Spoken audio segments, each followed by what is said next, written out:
ଆପଣ ଶୋଇବା ପୂର୍ବରୁ ଯଦି ଆପଣଙ୍କ ତକିଆ ତଳେ ଏହି ଜିନିଷ ସବୁ ରଖିଦେଉଛନ୍ତି, ତାହେଲେ ଆପଣଙ୍କର ବିଭିନ୍ନ ବିଭିନ୍ନ ସମସ୍ୟା ଦୂର ହୋଇଯିବ। କିଛି କରିବାର ନାହିଁ, ବାସ୍ ଖାଲି ତକିଆ ତଳେ ଏହି ଜିନିଷକୁ ରଖିଦେବାର ଅଛି। ଆଉ ଦେଖିବେ ଆପଣଙ୍କର ସମସ୍ୟା ଦୂର ହେଉଛି କି ନାହିଁ।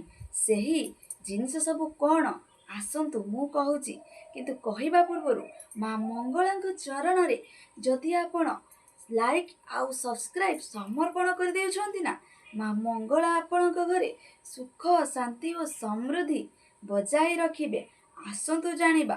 ପ୍ରଥମରେ ଆପଣ ଯଦି ଆପଣଙ୍କ ତକିଆ ତଳେ ଲବଙ୍ଗ ରଖିଦେଉଛନ୍ତି ନା, ତାହେଲେ ଆପଣଙ୍କ ଜୀବନରେ ବହୁତ ବଡ଼ ପରିବର୍ତ୍ତନ ଆସିବ। ମାନେ ଆପଣଙ୍କର ଉପରେ ଥିବା ଯେତିକି ଖରାପ ଦୃଷ୍ଟି ନଜର ସବୁ କଟିଯିବ। କାହିଁକି ନା ଆପଣ ଯଦି ବାହାରକୁ ଯାଉଛନ୍ତି, ତାହେଲେ ଆପଣଙ୍କୁ ଅଶୁଭ ଦୃଷ୍ଟିର ନଜର ଯଦି ପଡ଼ିଥାଏ, ତାହେଲେ ସେଇଟା ଦୂର ହୋଇଯିବ। ନମ୍ବର 2, ଯଦି ଆପଣ ତକିଆ ତଳେ କିଛି ଗୋଲମରିଚ ରଖୁଛନ୍ତି ନା, ତାହେଲେ ଆପଣଙ୍କ ଜୀବନର ଭାଗ୍ୟ ଉଦୟ ହେବ।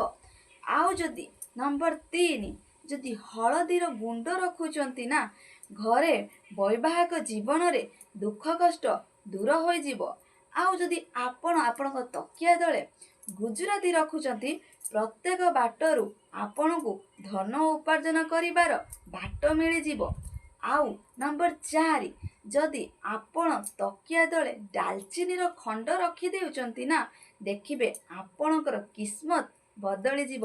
ଏହା କରନ୍ତୁ, ଆପଣଙ୍କ ଭାଗ୍ୟରେ ବହୁତ ବଡ଼ ପରିବର୍ତ୍ତନ ନିଶ୍ଚୟ ଆସିବ।